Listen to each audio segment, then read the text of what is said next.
Okay. Um, thank you. Hi, my name is Elena Carruthers, and I am the Vice President of Friends of Calligraphy. Thank you for attending this latest lecture. In our series featuring some of the most influential lettering artists today. I'm delighted to introduce today's speaker, but first I have to say that in the chat, please don't just send conversations to the chat. We're only accepting questions in the chat, preceded by 3 question marks. If you do other questions, we can't see them, and then we won't be able to ask Brody the questions. So please, all questions through the chat. Anyway, I'm delighted to introduce today's speaker, calligrapher, artist, and my good friend, Brody Neuenschwander, who really needs no introduction. I'm sure all of you know who he is. Brody and his art cover an enormous breadth. Brody is a visionary who's game to try anything. When I think of Brody, I picture something like silly putty on a huge scale being stretched in every direction and in every imaginable shape. Brody is a native Texan and currently lives in Bruges, Belgium, and in Umbria, Italy, and has been working with letters his entire life. It has taken him all over the world and deep into history. He's made letters using media from parchment to paper to silk, like this is silk, and metal, and even to human skin.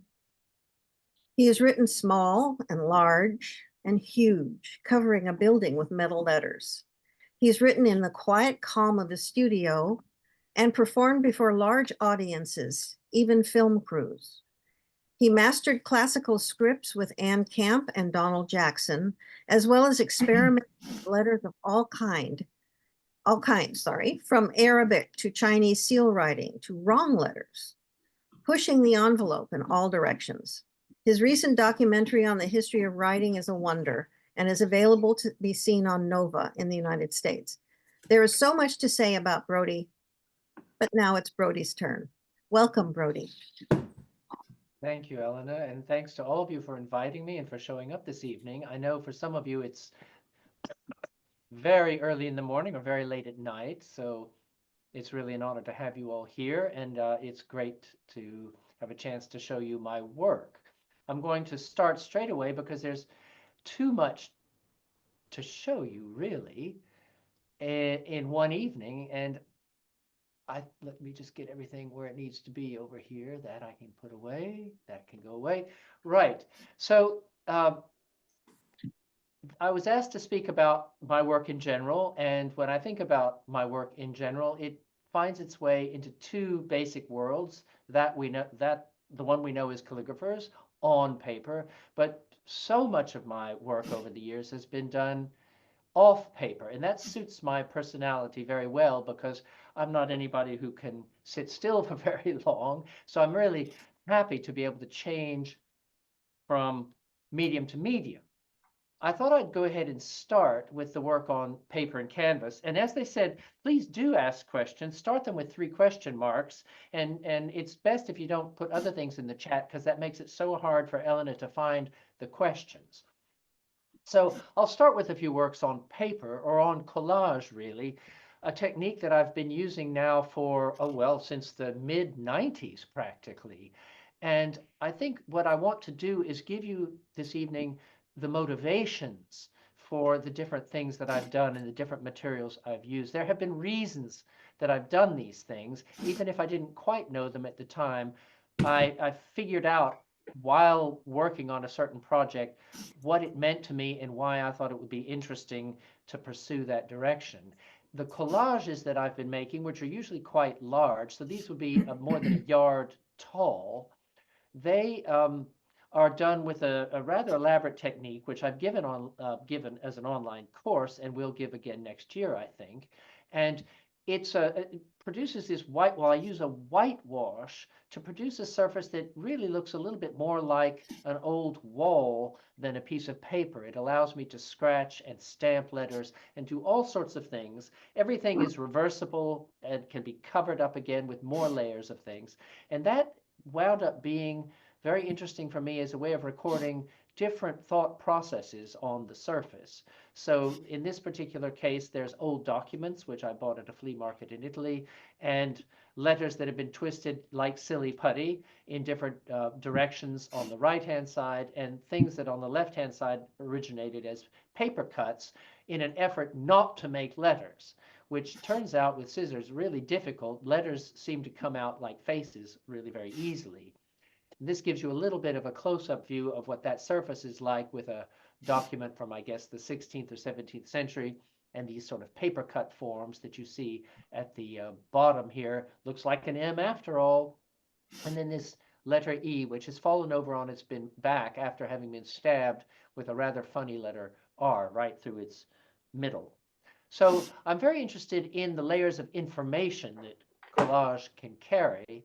I'm also very interested in collage as a way of communicating a sort of story, I guess I would say, a story without words perhaps. And this triptych, which emerged while I was working in my studio in Italy, is one of those non-verbal stories. I don't know how else to describe it, because the writing on the left is writing, but even I can't read it anymore myself. I put it down in a sort of emotional explosion on the collage. In the middle, there you can see a similar kind of writing, but in the background with the whitewash over it. And then there was this dead grass growing on our terrace there, and I decided I wanted to paint it. And on the right-hand side, a third collage to build the triptych. And here's details of those. So here's a little bit of a detail of the grass on the left-hand side. And on the right, I just had this old book and I stuck it on, and then I realized that the words were absolutely right for this triptych. It's the life of the plant cell and the name of the book's owner at one point is there. And I love this kind of allowing chance and serendipity to bring out the possible meanings of a piece. I don't deliberately do these things, they just happen. Here's another work in the collage technique in which I used the cover of an old book and a lot of rather scrawled writing, and then this line of red which is snapped with a string dipped in red paint. And it's meant to, I don't know, somehow for me, the writing, of course, is not to be read, although I can see to the right of the book the words to read, but that's about it that I can read. But what they seems to be for me is the words or the writing seems to be escaping like a flock of crows out of this black book. So very often for me in my work, writing takes on a meaning or a metaphorical meaning. It symbolizes something. It's not always to be read. It can also symbolize something, or it can express an emotion. In recent years, I've played with this idea that I call wrong letters, which some people have taken my wrong letters online course. Excuse me. I'm going to have to watch the clock because I'm never going to get there at this rate. But this is a concept in which every letter needs to have something wrong about it. And it can be simply that it's in the wrong style for the letter before. So you might have a cursive letter following on a formal letter. It might be that you have uppercase letters where they shouldn't be, or it might be that the letter really is misshapen in some way. These are pointed brush made letters, very carefully, very slowly done on a collage of my Kozo paper. And this Kozo paper, we're still in the world of paper with Kozo, but the Kozo, which is another technique I taught and which we did this summer in Italy with the students, the Kozo is turning out to be really, really interesting for me because of its scale. So you can buy a 10-meter roll of it and 10-yard roll, and also because of its wet properties. It's a thin, it's not a rice paper, it's a mulberry fiber paper, but it's very strong when wet. And I've taken to doing some really experimental stuff with this paper, such as body prints. And you can see on the left, that's me. And on the right, those are my legs. I lay on the bathroom floor, and my wife paints me white with wall paint, latex paint, and then pushes the paper on me. And then that is gives me a sort of batik possibility, because the wall paint will dry in the Kozo paper and be resistant to various to other paints. So I can then wash colors over, but the white body print will still is revealed almost like an X-ray in film. And on the right hand side, you see also that I have added a text which could be read. And one of the other things that, okay, so I say there are reasons I'm doing things, and one with the wrong letters is this: I want to push each letter as far as I can without it not being that letter. So I want to explore every possible form of that letter. In a text like this, every time I make the letter E, I try to make it different. But I want you to recognize it as an E. Even if you have to ask yourself, well, could it be something else? No, no, it has the three horizontals. It has to be an E. So I want that essence to be there. And then what happens, and this is what interests me here, is as you look at it, if you decide to try to read it, you have to recognize a letter and another letter and another letter. You have to recognize them one by one and then try to put words together. And then suddenly you find yourself doing it quite easily. And you sort of go through the whole experience of learning how to read all over again. And that I really find a fascinating thing. I mean, a calligrapher, that could be something that calligraphers really take as a job description. We're not needed for the presentation of clear information, really. We have typography for that. We have keyboards for that. But we are needed for increasing the graphic thrill of writing, the excitement of writing, and the puzzlement of writing, the mystery of writing, the unbelievable miracle of being able to read. And I think my wrong letters, by requiring you to learn to read all over again, they help you to feel that miracle once more. That's my idea, anyway. So I'll move on to canvases. I've used a canvas, gives me the opportunity once again to work very large. This is a 9-foot wide canvas, and it allows me to use big body gestures as I paint in the sense of Jackson Pollock, but I stay with writing in almost all cases, not just abstract gesture. And then there's the other question of, well, what do I write about? And from a very early stage, going back to the mid 90s, I made the transition to writing my own words. And that was because of a little something Donald Jackson once said when we were chatting. He said, well, he didn't know why calligraphers didn't do that more often. And I said, well, you don't do it, Donald. And he said, well, but I'm not a writer. And I said, well, that's easily solved. All we have to do is set lower standards for what we write. We don't have to be Nobel Prize winning writers. We just write our own thoughts. And so that problem was easily swept away. And since then, I've been writing my own thoughts. In this case, this is from about, I'm going to tell you the date of this, 2002. And it is about the terrible misery of the Palestinians. If you read all the little white things in the background, they are all about what was then happening in Gaza. Well, folks, here we are still. And so the words in the foreground in Arabic direction, right to left, it says soulmate. And this is what you see from close up. To the left, you'll see that the piece is actually hung on wallpaper. So I had wallpaper printed to cover the walls, and it was an installation that I was asked to do in a big space. And so I covered the walls with wallpaper that I designed and printed. And that included the faces of the political leaders at the time. Arafat here, I think it was Bush and Bush too, and Ariel Sharon, I believe it was. Their faces appeared as bubbles in this story of misery. And not that I'm always a miserable calligrapher by any means, but it did occur to me, this is a work on canvas about 5 feet wide. It did occur to me how interesting when I wrote the word paint, that the word paint, which I don't think I've ever heard an artist talk about this, but the word paint has pain in it. And of course, we all have this idea of the suffering artist. So this is a sort of a joke, maybe, visual pun, the idea of the suffering artist, all expressed in just 5 letters.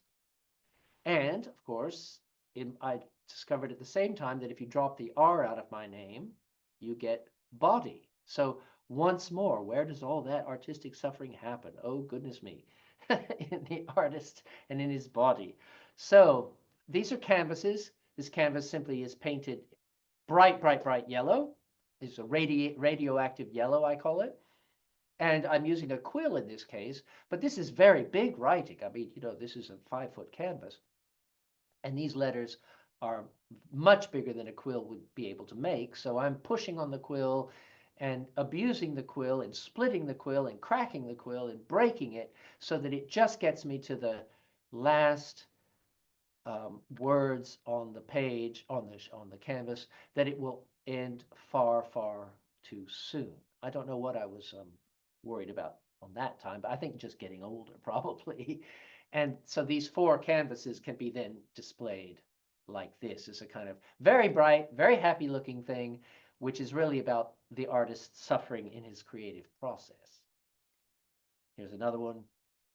These are considered Brody, philosophical statements. Yes? Brody, how often do you write in other languages, and how many other languages and scripts do you know? Well, I'll write in Flemish, or I'll throw in something in French or Latin, perhaps.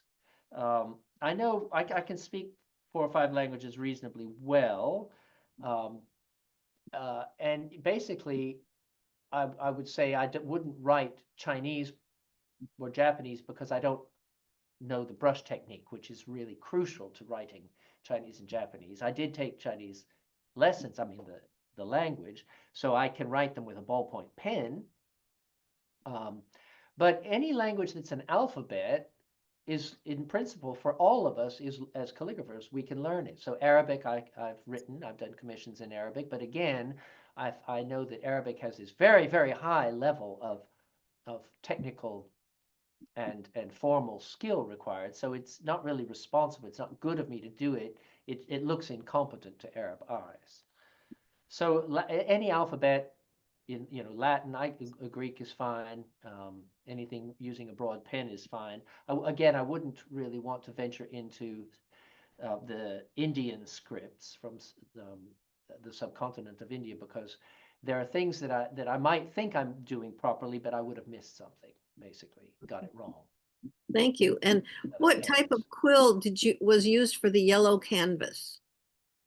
Well, a large swan quill, probably not even cured. And the point is, I call it abused quill technique. I really do bear down on it and split it open. But those of you who know quills know that when you split the 2 halves open, you can turn it back over on its back, push it down on the table, and you can close the gap again. And that'll work for a while until the texture of the canvas grips the quill quite well. It wears down the point, but you can get, they're really strong, This is a collage on canvas then, so I've done quite a lot of collaging on canvas using colored rice papers, and on the right-hand side you see hundreds of edges from an old book. So there's a sort of symbolic value for me that we are the products of such a long human history, and our culture is so full. And if you live in Europe, in the old world, really we are surrounded by old everything. I go to bed in a 14th century bedroom, so it's just, and where do you find space in all that ancient culture? The margins of books are sometimes the only thing left. And so I'll make a great a collage. I'll cut all the margins off of an old book and paste them together like this. They give a beautiful texture, and that gives me a new space to write in. That's lovely. This is, again, quill writing on canvas. Another question. What adhesive do you use to apply collage to canvas? I use a rice starch paste, which is very similar to what the Chinese use for mounting their scrolls. And it is pH neutral. I've been told the starch I use is available in grocery stores here as laundry starch. And book binders here have told me that it is conservation quality. So that's what I use. This is written with the quill on the canvas. I'm imitating small writing with the quill on a big scale, meaning that I have to double and triple stroke the letters to make them heavy enough. But this is basically giant writing with a quill on canvas. And here's what that looks like from up close. Allowing the quill to splatter and split and do everything I do with my abused quill technique. Okay, now skin, I've worked on skin in a film, as you know, but I'm not going to show that because I've showed it enough already. But I'm going to show a different project called Skin, which was done for this Memling Museum in Bruges. I was asked by the city to do this. The city of Bruges, by the way, is because we're quite a number of calligraphers here and we work hard at it. They know we are here. We get opportunities here that maybe calligraphers in other cities don't always get. And one was that the building on the right was actually my studio for several months. And this was the room that I was given to display my work in. And you think, well, what are you going to do here? How can I deal with this architecture, for goodness sake? And I decided to look up, and I thought, well, what am I going to do?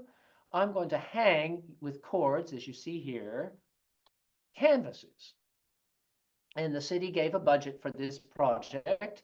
It's a 30-yard long series of 6 canvases, which they had workmen climb up among these beams to suspend. So I made a sort of ceiling painting, basically. And all the words came from tattoos from a book that Ina Saltz published called Body Type. Pretty sure I've got the name of the book right. And so I made these 6 canvases, and then they were suspended above. This is what the whole thing looked like. Huge things. And the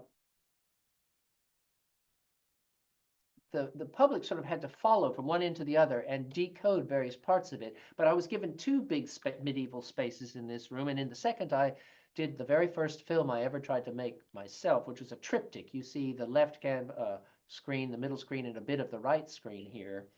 I worked with a composer who composed music to the words that I found in the tattoos, and then I made a storyboard, which when you're making a film, it really helps to make a storyboard to know what you want to do. It's a sketch for the film. And then I made the film itself, which combines close-ups of the human body with scratching, writing, which comes across as a kind of almost violation of the human body sometimes. On the left-hand side, this body was laying there that I was filming, and I had another person take black, what was a kind of an ink really, and very sort of sensuously cover the body entirely in black ink, which made it disappear against the black background, and then use her fingers to rake through the ink to bring, almost make like a plowed field, the furrows on a hill or something like that. So the whole idea was to make a parallel between writing as a form of, what do you want to say? Getting something on a surface. I don't want to say violating a surface, but certainly invading a surface, and then using the body as that surface.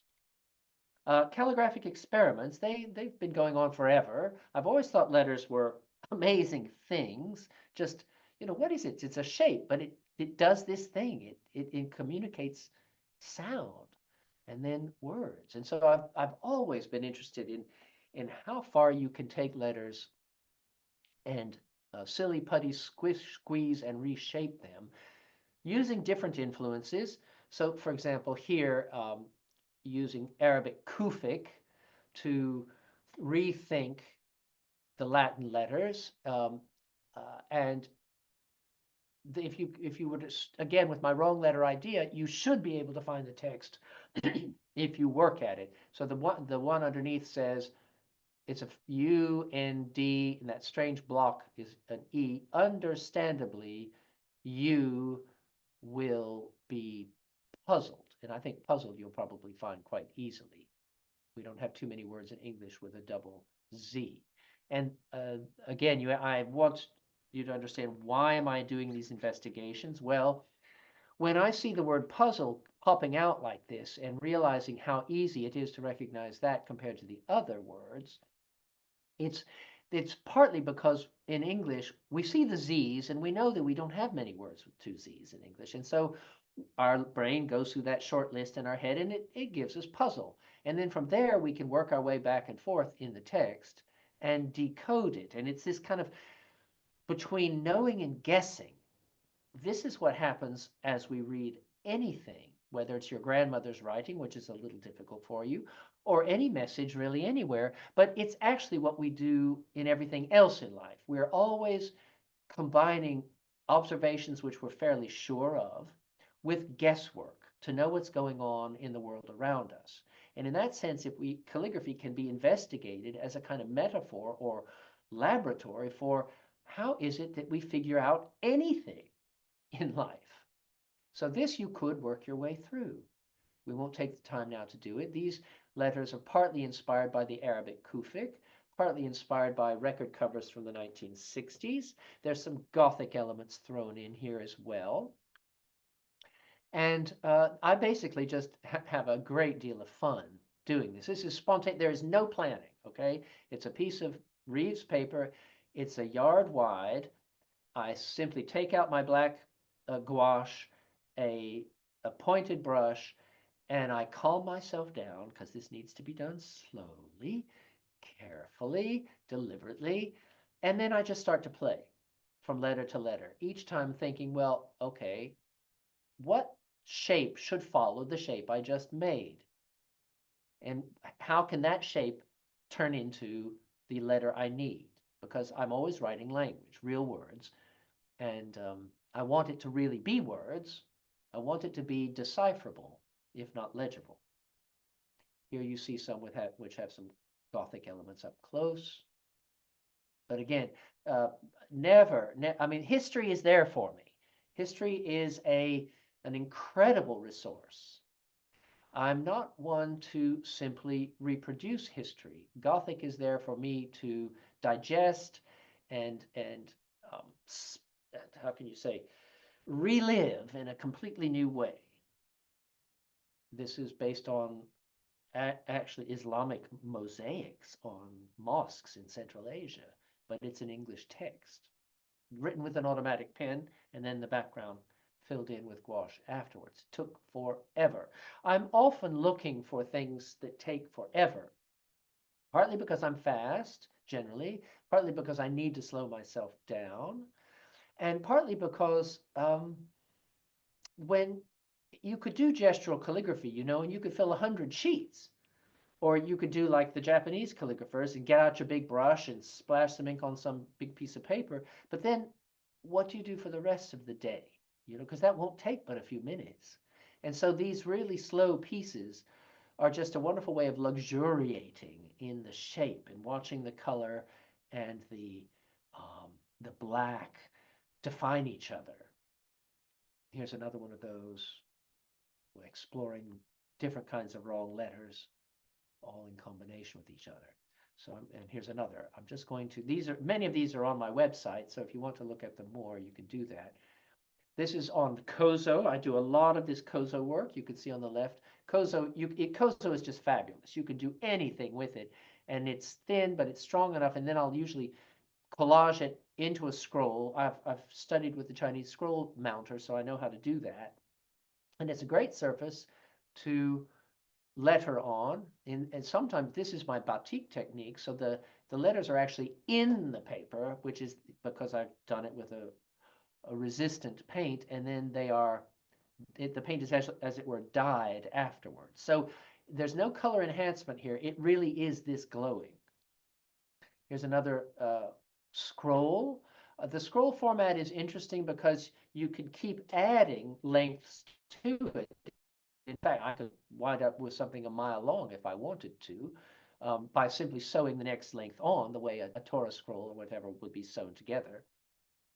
Now, So, from there we're Brody, going to move. Yeah, we have a I'm question about here. what ink do you use? You mentioned that you use gouache.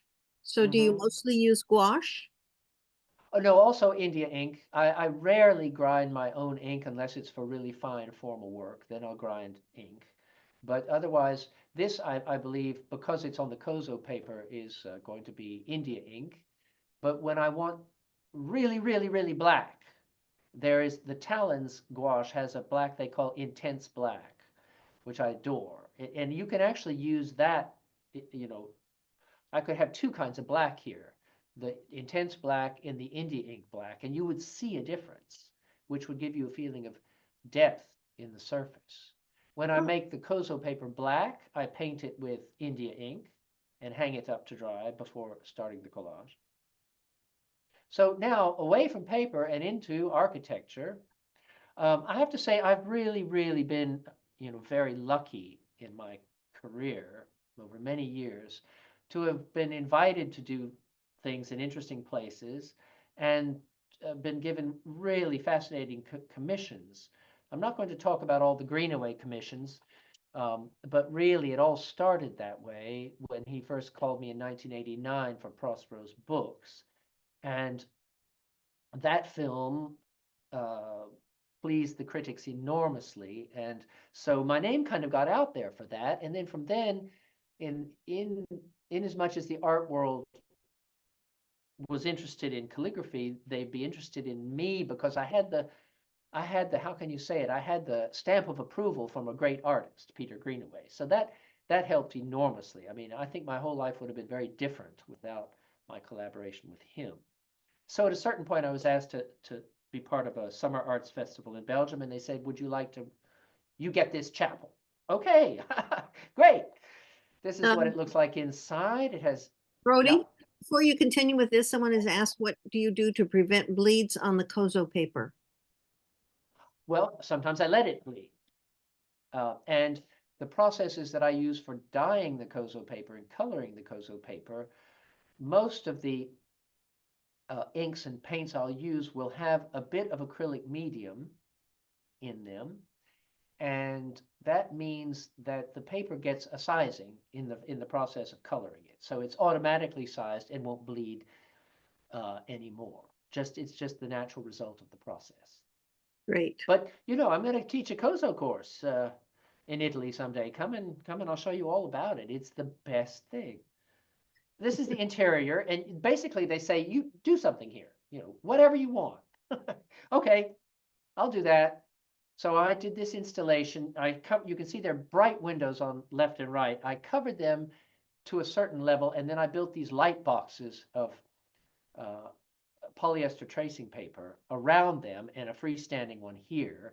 And the idea was to investigate the end of books because we live in a world where books get junked, where books go free to the charity shop, where nobody wants encyclopedias, where prayer books, mass books, just endless science books, endless numbers of books nobody needs or wants.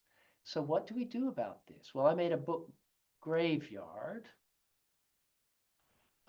In the middle, I painted 500 books black and arranged them as a kind of a tombstone. And on the left and the right, you had kind of a heaven for words and a hell for words. Where do they go when they're dead? And then at the end, I did a screen of my colored Kozo work, which is the kind of, I don't know what you want to call that, the uh, oh, a sort of ascension of words into some other sphere of being. So here's the heaven of words, and here's the hell of words, and here's the dead books and I took a mold of my hand and I cast all these molds of my hands, and my hand is emerging from the ground between the dead books, or maybe I'm sinking into the ground. Mortality does occupy me a lot, always has, and it gets tied to the books, bound forever, blackened and bound forever to a book. And this is some details of these canvases that you see here. They have all kinds of writing on them and all kinds of tiny writing. On the left, that was actually screen printed on because I wanted to do a lot of that, and it's more it was just the best way of getting a lot of tiny writing was to screen print it. And then I actually also took some of these dead books and I dipped them in a bucket of ink. And then I had all these tables in my studio which had the tracing paper lying on them, and I just kind of frisbeed the book across the studio, and it would kind of land with a flop on the tracing paper anywhere it wanted, and that gave this kind of impression of a book. And I also use typography. So the other thing about a choice that I've made being a calligrapher is to not just be a calligrapher. Um, we live in a world of typography. Since Gutenberg, printed letters have been more important than handwritten letters. And in the world that we know now, sad to say, handwritten letters, handwriting is disappearing ever faster. It's taken out of schools, shame on them all. But the world we live in is a world of typography. And so I think for a calligrapher to ignore that kind of puts you out on a little precious island where it would be easy to be irrelevant. So I've always used a lot of typography in my work as well as handwritten forms. And here's one of the Kozo sheets at the end. The whole assembly of now see these frames, by the way, just on the technical side, these are 3 feet by 9 feet. I took that as a standard, no particular reason except I can manage that size. Each frame is 3 by 9, and I have quite a lot of these in my studio. And what I'll do normally with Kozo, I start by stretching it on the open frame, which I put on sawhorses to do that. I tape it out with gum strip, and then I can put it in a workmate, which is a kind of sawhorse with a clamp in it, and I can stand that up and work from both sides.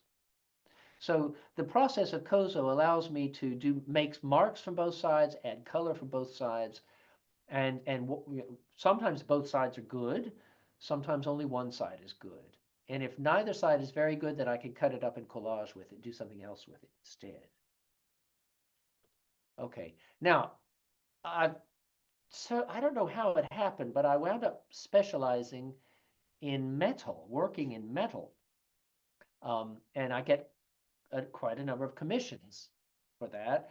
This is this is actually this is a hard job, really, because I'm given a wall. It's in the diocesan center in Bruges. It's the entrance hall, and they want something on the wall. They want the Lord's Prayer, in fact, in Flemish. And in this case, I wanted nothing but the words. And I didn't want any lines or anything else to connect them. So this was tough because you have to make all the words stick together. And so obviously there would be no space between the lines of writing. All the letters would have to stack on the letter above and below. But the problem is in some cases, how do you get it to stick to the letter to the left or to the right? And this brings out a point that for me is crucial. I teach this as much as I possibly can, and that is to make the shapes of your letters flexible and irregular so that you can space irregularly. In other words, if I do a perfect Carolingian or a perfect Roman capital, I have to have perfect spacing. I don't have any flexibility, and everybody's going to see when there's too much space here or there because your whole lettering style sets up this kind of perfect grid. So I don't do that most of the time. Here I have all sorts of flexibilities built in, one of which is quite simply really long serifs. And they can be used to connect letters. And you'll see there's only one word that I simply couldn't make connect, the word en near the bottom. You'll see it. And so it has to stand on its own little pin stuck in the wall. But all the rest connects together. And here you see the details. You can see the very long serifs. And you have all sorts of little things that you do. You think it's calligraphic, but really it's for the legibility. Look at the H that's right in the middle here. You'll notice it has a serif on the left, bottom, and bottom right, but on the upper right side, it has a little wedge cut out. That is entirely so that I can stick it to the L, but not have it seem joined to the L. You wouldn't have recognized the H very well if I'd got rid. That little wedge of space is what makes it recognizable. Okay, so those tiny things are really, really important, and it's a flexibility. So my wrong letter concept, where you play with every aspect of the letter, is a way of having a flexible view of the letter shape so that when you do something like this, you know what you can change to make it work without losing the legibility. And here it is from front on. This is Corten steel. It rusts. So after it was done, I put it outside in the rain for a month. It takes on a beautiful layer of rust, and then you bring it in. There's the whole thing. Okay, So these were these. Brody, we have a couple of questions. Yes. Number one for me is, how do you cut the metal? Oh, I'm sorry. I didn't even say that, did I? Okay, this is all, I worked this out on paper, and this would have been done before I was really very good in Photoshop. But I always write this kind of letter, certainly write it on paper. Get the final design in black and white, and then it has to be vectored, which means the outline of each shape has to be digitized. And I've learned to do that in the meantime. Trish Myers helped me a lot with that. I can do it in Photoshop, and then I can correct it in Illustrator. So once you have your vector, which is a digital reading of the outlines of the shapes, then I can send that by email to the laser company, and they program it in their cutting machines, and they cut it with the laser. So the biggest job for the laser company is to take my vector, my digital file, and they have to go, every single counter space and outline has to be looked at to put them in the right order so that the laser doesn't jump around the place, but goes smoothly from one part of the design to the next part of the design. And so that takes them hours and hours and hours. And then the laser probably does this in 30 minutes. Then I have to have the pins welded on the back and do the rusting. So we can talk more about that. This is also laser cut. The, So I so make it. we do have a Yeah. question about what typeface do you use for the section heads? What do you mean by section? Oh, Your, yeah. like the last slide, that. Yeah, that. Okay, well, thank you. That's a nice question. This is called Brody Quadrata. I designed it with deliberately bad spacing for the credits of my documentary. And I respaced it a bit. I didn't respace this word very much, but I can respace it or rekern it properly. But I wanted, for typing out all the credits for the documentary, I wanted something that looked a little bit, didn't look just like type, that had a kind of a hand feel to it. And so that has this irregular spacing in it. But it's my private, I'm the only one who has this typeface. Cool. Two more questions. How did you attach the Kozo to the frame in the last one when you had the 9x3 frames? All right. Okay. Let's just quickly go back. Yeah. It's And worth you said you knowing used that. something that I don't know what that is, and I guess somebody else doesn't either.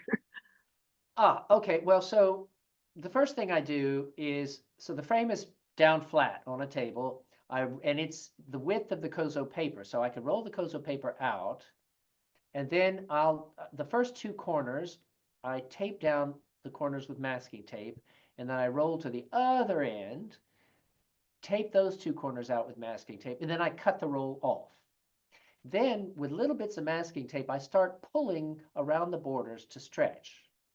Lifting and pulling, lifting, pulling, sticking, sticking, sticking, until my Kozo is pretty smoothly stretched. And then I use gum strip, which is a brown paper tape that the watercolor people use to stretch their paper. So you have to wet it with a sponge, and then I tape it to the frame all the way around. Okay, so that's and on that the holds pretty side. well. That's Yeah, and that's on, you don't see it here, it's on the other side. okay, Yeah. great. Okay, thank you. One more is the question is that piece from one piece of metal. I assume it is, except for the EN. No, this No? is, no, this is so big. This is The other one. about 20. I think it was the Yes, one. one piece of metal. One piece of metal. Exactly. Okay. And the next one is more pieces.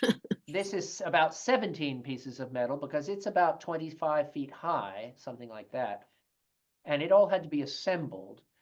I have this builder, this wonderful guy, Terry is his name, and he does all my difficult stuff for me. So we had to actually put foundations in the ground, and then we had to put this all together, screw it together, weld it. It was all painted white, and then it had to be retouched because that gets damaged. So I did 3 of these for, again, the city of Bruges asked me to do this for an arts festival they were holding. And here's the 3rd one. You can see how big this is because, look, I have to do everything. I'm even washing it. So That's great. there you go. Yeah, this says Copernicus. This was 20-something pieces of metal. And Bruges is great. They just say, we want you to do something for this festival. The theme is Bruges and its connection with Central Europe. Do whatever you want. And that's it. You know, they said, this is the amount of money. You can't spend any more than this. And for that, nobody's going to come and say, well, what's your concept? You know, what's your safety concept? You know, how are you protecting people from climbing on this and breaking their legs, all that stuff. You get freedom. It's wonderful. This is another great project. I've been working for a particular order of nuns for many years. And we have this great law, I think many European countries do. When the government gives money to help restore a building, you are required to spend 1% of that budget on a work of art. So several times I've got the 1% for projects. And in this case, they called me, they said, Brody, we want a sculpture for here on the right side of this chapel. I said, oh no, dear Mother Superior, that's not at all what you want, you know, outside this chapel. You want, okay, this is what it looked like when it was finally restored. You want this. I just said, I'm certain this is what you want. And you know what? She immediately said, yeah, we love it. They said, this is the amount of money you get, not a penny more. And I made it. I even had a little left over for me, but it was a tough one. So in this case, what's it all about? Well, this is a chapel in the center of an old folks home. And so caring goes on here. This is a place where people care for each other. So they need each other.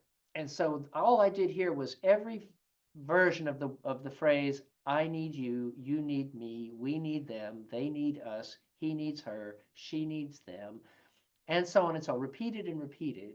And again, the idea was, how do you connect them all together? But I chose a lettering style, or developed one, where everything could connect quite easily. And then on the doors, they didn't look like that in the end. They changed a little bit. Had to make really good measurements, and then we had all the stuff laser cut. So I make a design.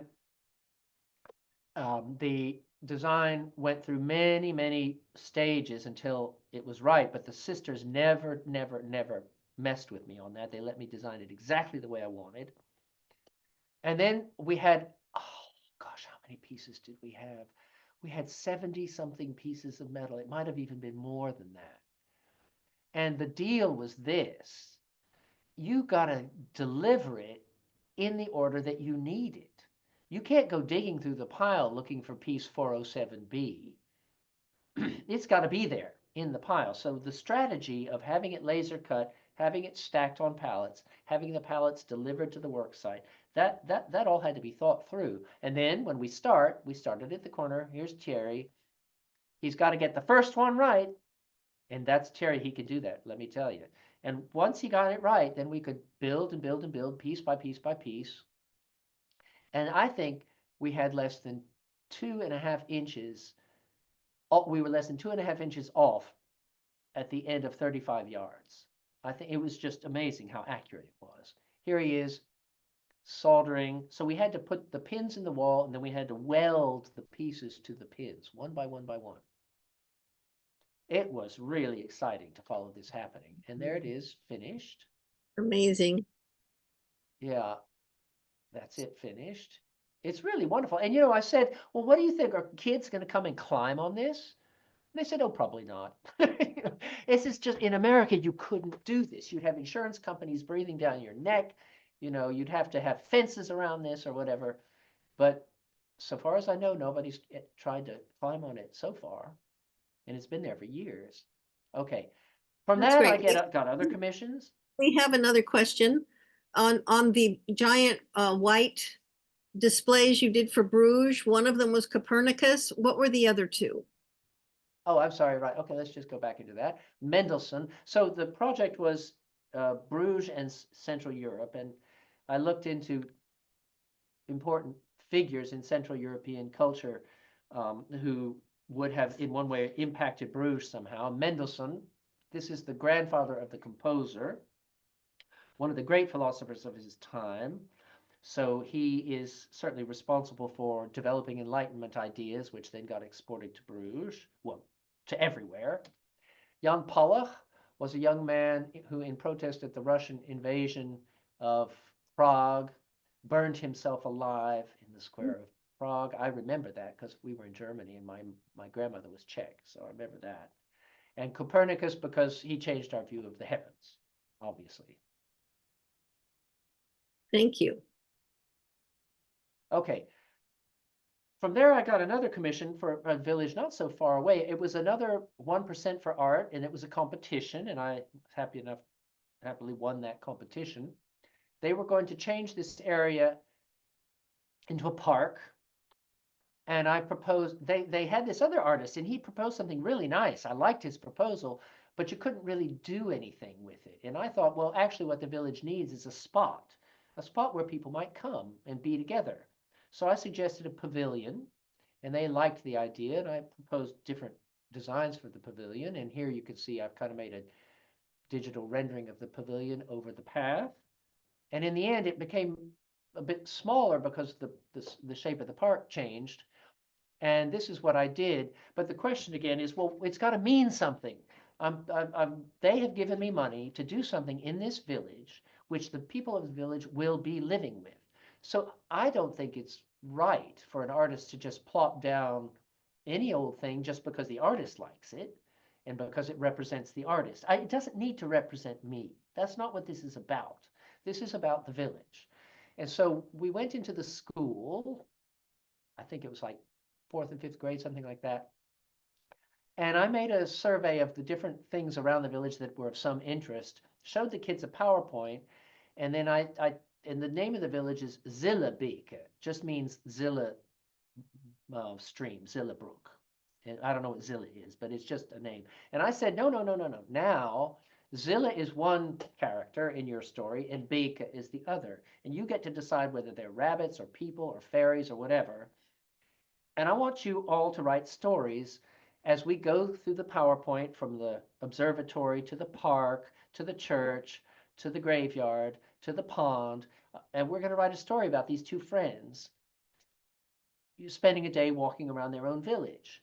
And so then when they've done all their stories, I kind of combined them to create one story. And so now the village has its own kind of creation story about why it's called Zillebeek. And here it is. This is the story the children wrote. And this is metal that we folded. I mean, I cannot tell you how difficult it is to fold metal like this. But my man Thierry, he can help me. And here it was 2 pieces, which we connected. And that's what it looks like. It's not so big in the place, but it gives you a kind of spot. And I said, when it's Christmas, hang lanterns from it, whatever, use the thing. It's meant to be used. So they were really happy with that. And so then nearby, somebody else said, well, we need a new bridge. So in one part of Belgium, I have quite a lot of work in metal because they see it and they want to commission something. So they had to replace this bridge in Ypres. And I proposed various things. But you also, with something like this, you do have to deal with the Public Works Commission, and they will say whether they like it or not. They didn't like this. They wanted something quite clean. So I thought, okay, this will be a time to use typography. And so I decided in the end to use an existing typeface, not one I designed myself. And we made a test laser cut, and then the bridge itself was done. And in this case, we had to find a place that could laser 12 yards of metal in one piece, which they did a marvelous, marvelous job. And it's the word because Ypres is where the First World War, the trenches were. So this is 80 the word peace in 80 languages. And here Marvelous. it is finished, my wife and me. And it's this metal, again, called corten steel, which will rust to a protective rust layer over a few months, let's say. And that's very thick metal. Yeah, this is thick. Oh. Well, here you have to think of the strength of the railing. It can be, you can laser cut even thicker than this, but this is thick. This is about a half inch. No, a little more than, yeah, it's about 3/8 inch thick. So that's about the thickest. But those big words in white, they were also as thick like this. Anyway, these are fun things because, I get to spend somebody else's money and have playtime. And since I have the crew, I have Thierry who can build. Well, actually, Thierry didn't build this, and somebody else did this. But he did an absolutely perfect job. The craftsmanship of the bridge is marvelous. And then we went on. This is my top metal experience here. I'm going to need to finish within what, 10 minutes? Is that right, Eleanor? Or can I go on for a quarter of an hour still? Yes. But we have a question of how long does it take to do the laser cutting? I think you said that when you finally get to that stage, it's fast, right? Yeah, that's true. But in this case, okay, I wasn't there for this. This was in a factory with the only place in Belgium that can do such a long piece. But I'm going to still guess that within a couple of hours, each side is actually cut. Thank you. So I know that when I for the chapel, when I sent in my designs, I sent them in on a Monday, and on a Friday, I picked it all up. It's the laser cutting is very efficient. Now, this was another competition, which I'm really glad I won. I mean, I kind of knew I was going to just because it was so close to everything that interests me. I thought they came to me for a reason. And that was for a shrine for a medieval saint. It was for the Archdiocese of Cologne, but it's not in Cologne Cathedral. It's in a monastery nearby that this medieval bishop saint built as his church to be buried in. And he was buried in this shrine. So when he died, they buried him. Then about 100 years later, they declared him a saint, which in my view was a big mistake. But if you know more about him, you wouldn't make him a saint. And then they made this shrine for him. It was made by the greatest goldsmith of the time, Roger of Helmarshausen, who also made the Three Kings shrine in Cologne Cathedral. But in this town of Siegburg, they have several of these shrines, and they were making a museum of shrines. And so they wanted to move the shrine from the church to the museum, but that meant they had to take his bones out.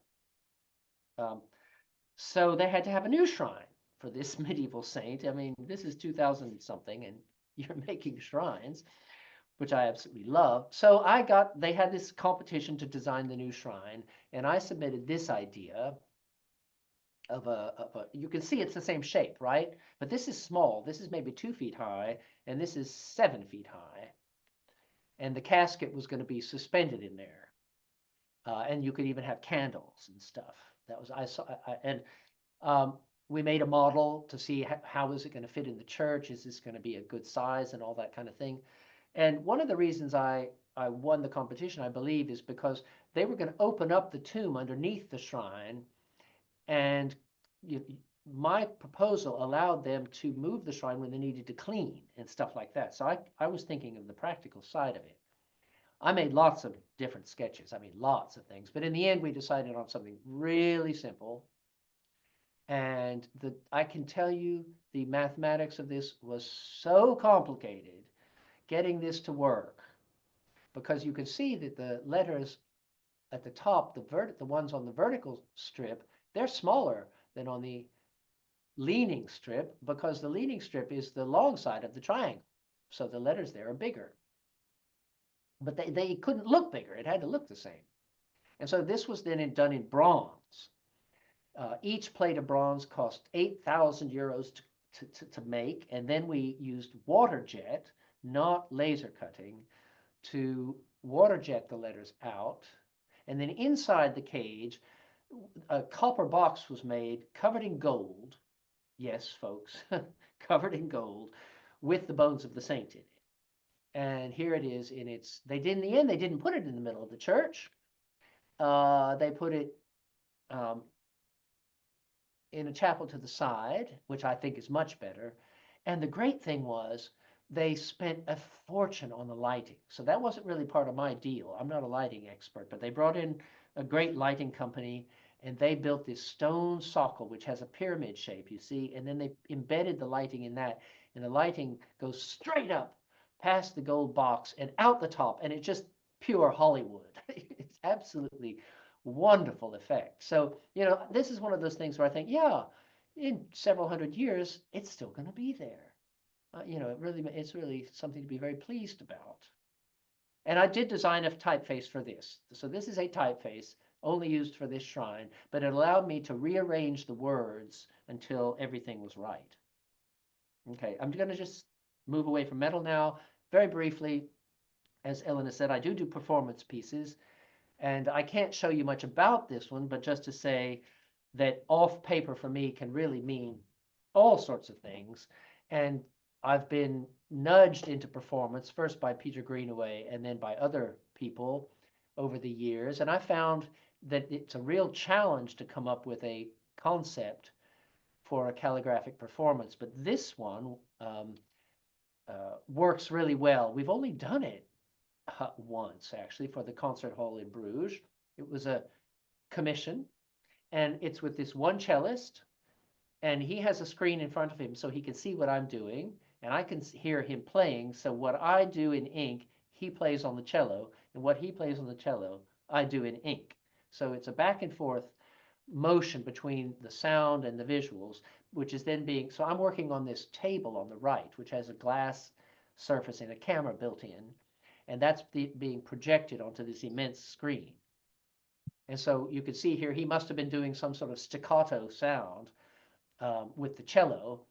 And so I make a sort of staccato movement in the puddle of ink. So this is an enormously amusing thing to do. I don't know why it is, but somehow I don't seem to get all that nervous about these things. I figure, well, it can either go right or it can go wrong. That's the two options. This is, I think, the last thing I'm going to show you. Back to paper. This was a project with the Rijksmuseum in Amsterdam and Marcel Wanders, a very famous Dutch designer. And they wanted to do a huge book, as you see, of the greatest paintings in the Rijksmuseum in Amsterdam. And Marcel Wanders decided that he wanted calligraphic accompaniment to the painting. So you got the book for 6,000 euros, you got the book, you got the stand, you got a case, or for 125 euros, you could get the baby version. And they're still there. You can go to the Rijksmuseum website or the Marcel Wanders website, and you can order these books. 6,000 for the big, 125, if I'm not mistaken, for the small. So this is the idea. This is 70 centimeters high. I mean, that's 2.5 feet high. It's big and it's heavy. And so the calligraphy winds up being very big next to the painting. And they tried, the Marcel Wanders designers, his assistants, tried, I did this together with Massimo Polello, and they tried to tell us what to do. And Massimo and I very quickly told them they didn't know what they were talking about. They could give us some basic guidelines, but they were going to have to let us do what we wanted to do. And that worked out really well then. So obviously the splatters of milk symbolized here, and the blue of her dress appears in the letters and so on. Here, Still Life with Cheese, that's just the title of the painting. I stacked the words like the cheese is stacked in the painting. And this, a detail of that same painting using the block of letters, and it's repeating the form of the tablecloth, and the name of the author of the words is in the gray of the tablecloth below. Sometimes I'll even do a kind of decorated copperplate-y sort of letter. It's not my thing, really, but I will do it sometimes. And here, this was for the night watch, actually. And just very briefly, because I don't have much time left, to tell you the process here, everything's done by hand, on paper, with different kinds of pens and all, depending on the style of the writing. And it's done fairly large. Since the page is so big, and the client required 600 dpi in the file. That means a file of 600 you normally work with 300 dpi. 600 dpi made every single page 1 to 2 gigabytes heavy. Okay, immense files. So that meant it was kind of, just to open the file in order to put in a comma that I forgot, it took 15 minutes just to open it. But in any case, all done, then all scanned in Photoshop, and I could rearrange the words and so on in Photoshop, and I did everything in gray ink. So if it has color in it, the color was applied in Photoshop later. That meant I could really make it match the painting where necessary. But everything was done in gray values and color added later. This had to be done as the original thing. I had to write in what do we call Ecoline ink. I only had one chance, and I had to pour water on it and hope that it would work out, which it did in this case. Here you see that up close. You can see the pen work, the texture of the paper and all in that pretty well. Here again, see, okay, this was done in blue, but this would have been done in gray value, gray ink, and then the color added as a Photoshop layer. So a couple of questions, Brody. What is the name of the book again? The Rijksboek, like the Rijksmuseum, the Rijksboek, R-I-J-K. J-K-S, Buch. Book or Buch? Book in English, Rijksboek in English. Rijksboek, okay. Let's see. Is there a list of locations of your art in the event we want to travel to see them? You mean the metal things in Flanders? Yeah, anything. Do you have a list of where you're? I do not. No, that's an interesting thought. That's no, why don't I something put? you need to add to your website. All right, I'm going to write that down. Thank you. I'll try to do that. Yeah. All right. Thank you, I'm not Roxanne. sure, not everything is in a public space, but list of locations. I'm writing it down. Okay. Okay, and another question, did you and Massimo work on different pages, or did you collaborate? Always different pages. Okay. No, always different pages, but we would basically, we would be given like 6 paintings at a time, and I'd say, which do you want to work with? We would read the instructions that they gave, and he would say, I pick this, you pick that, and we would agree on the choice. Uh-huh. And then after that, the sequence in the book, we had no idea. So we didn't know whether this one of mine would follow something by Massimo in a different style. I think on the whole, going through the book, when you get a copperplate or a cursive, it's followed by a capital or something more formal. So there's a good, how can you say, rhythm of different styles, one following the other. But for me, it was just fantastic to be able to do proper, formal, legible writing again. I often don't have that chance, or I'm often just working on works of art where I wouldn't write like this for a work of art. I would only write for it for a functional commission. Here's another one, and I just wanted to show you. So see, sometimes they'd say we want lots of curly cues, and clients will ask things like that. So I just want to show you how devious I am, because this is how I did that. I mean, I can't do this in one go. I won't get the results I want. So I'll write the words, piece them together. I'll make sheets of flourishes, scan them, and then I'll use Photoshop to attach them to the words. And I can twist them and turn them and change their proportions and stretch and squeeze them so that they take a different shape in Photoshop. And then I can basically put them on whatever letter I want.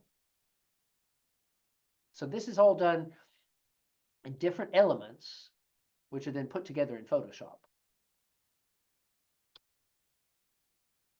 And here, obviously, I did the background as a separate thing.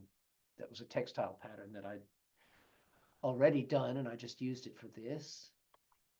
And on this one particular one, they said it needs to look like sex and drugs and rock and roll. So I hope that I achieved that. And here you can see this is the gray value. It would be gray ink, and here you can see how the coloring, it's a layer, a Photoshop layer, which will transform the gray into whatever color you want. Each line here done separately on whatever scale was, good for that style, and then put together in Photoshop, increasing or decreasing the size of the writing so that the line went to the right width to make my diamond shape. Here's what that looks like up close. So I was glad, because I know that the general thought was that Brody used to be able to write well, but he kind of stopped doing it. But it seems like it's like riding a bicycle. You can't really forget it. And here's the book. Okay. Now, we'll finish just with, because Elena asked me at the beginning, are you going to talk about the Italian adventure? Yes. We just finished.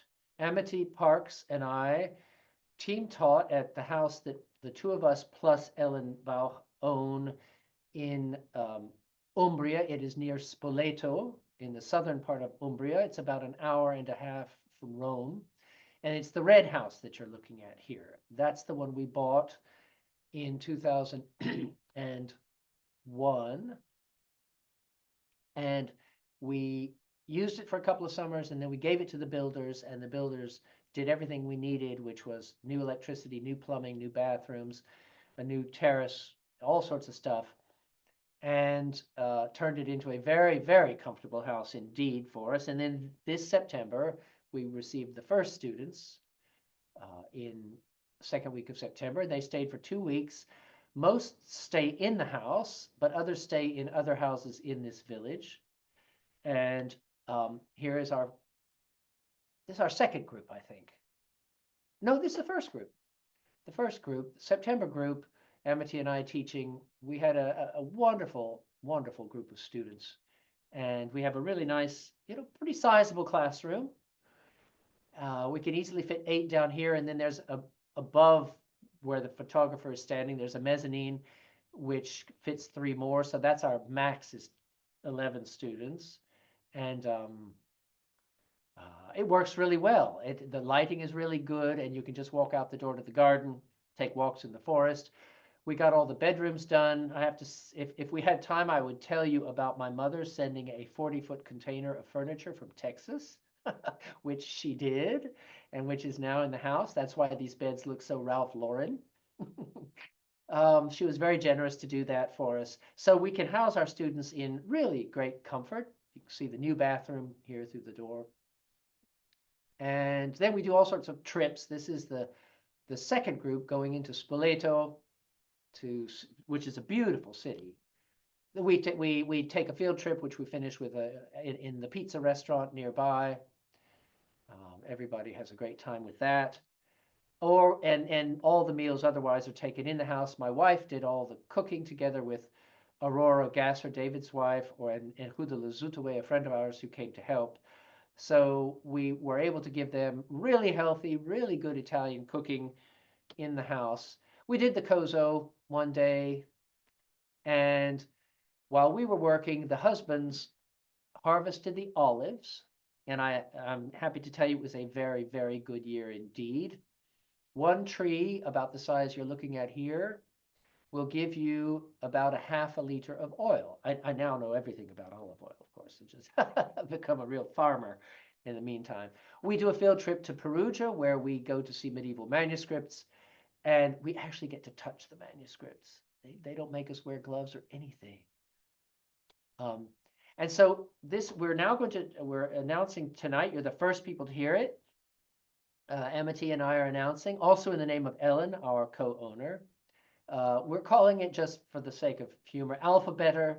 We're going to do 2 weeks of letter form exploration, immersion, looking at the different ways that letters can be stretched, squeezed, changed, given emotional and graphic excitement and values. The Amity and I'll teach that over 2 weeks in June of next year. So if any of you are interested, you probably have our emails anyway, but here they are. You'll be able to find them again in the recording. We'd be really happy to have you.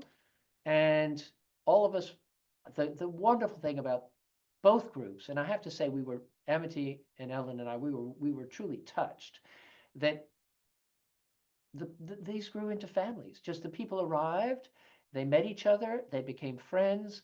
We shared a bottle of Prosecco as the sun went down on our terrace, and we just had the best group spirit both times. I know that Beth is here sitting in this photo, and she will probably happily confirm that for us. What a wonderful spirit we had. So, and everybody learned a lot. So what could be better than going to Italy for calligraphy, find food and friends? So come join us. And with that, I won't close the PowerPoint if there are questions that require me to go back and show you something. Otherwise, I have finished the presentation for this evening. Well, thank you, Brody. Everybody is responding beautifully to this and they love it and they're glad that it's going to be recorded for future viewing. Does anyone else have any questions? If you want to, I think you can unmute and ask questions of Brody. Okay, in that case, I'll go to, I'm going to stop the share. We can always go back to the PowerPoint if there's anything you need to see, but fire away.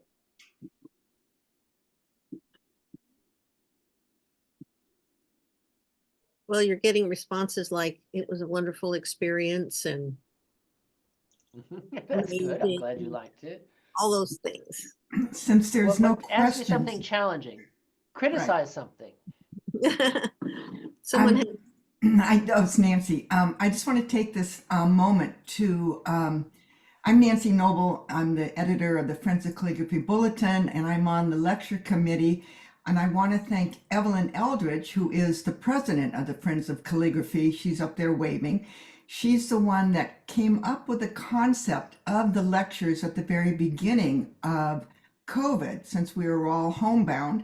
And every couple months, we have wonderful speakers such as Brody. So we're really grateful to all of you. And also Raul, who is our webmaster. And Raul, I will be sending him the recording. And then he will, and there's Raul down there, he's waving.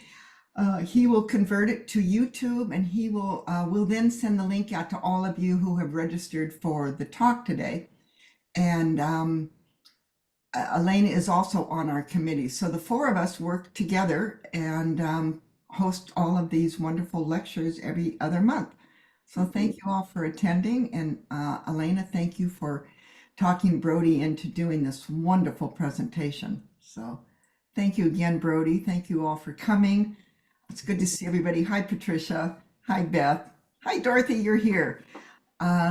So are there any questions before I stop the recording and end the meeting? We still have a few minutes if people have questions. If you have questions, just unmute yourself.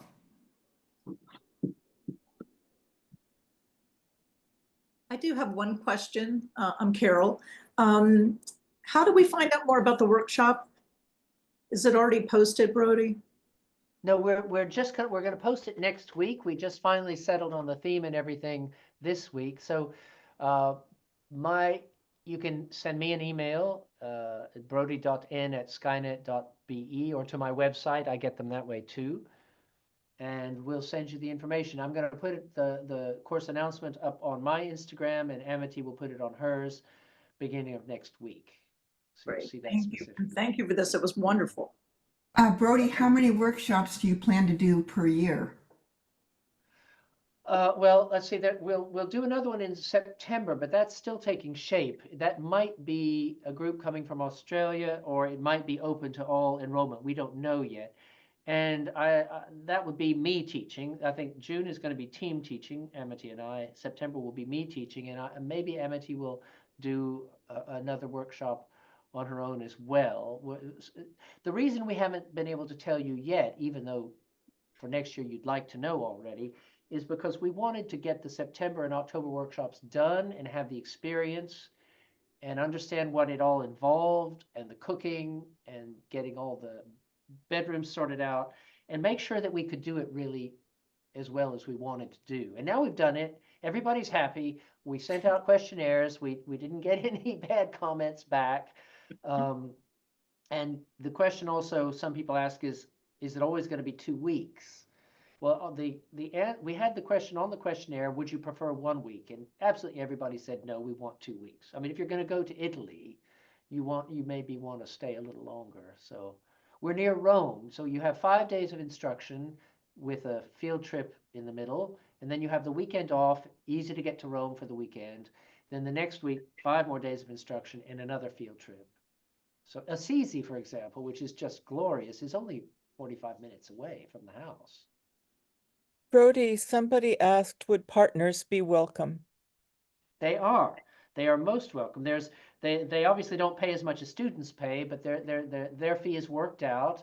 We have really good double rooms, if you call it that, English, king size beds, and we find stuff for them to do as well. This year we had them harvest the olives for us, but some people arrive by car, and so because you are stuck there if you don't have a car, we take you everywhere.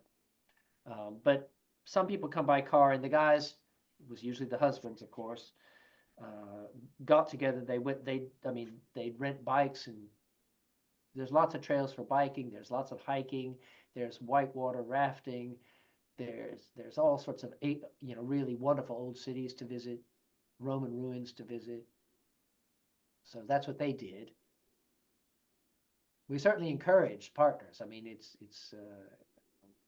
really nice to have. I don't want to be the only guy in the house, basically. Hi, Dorothy. Hi. Thank you, Brody. Okay, I'm going to stop the recording, but we will stay open if there are other questions.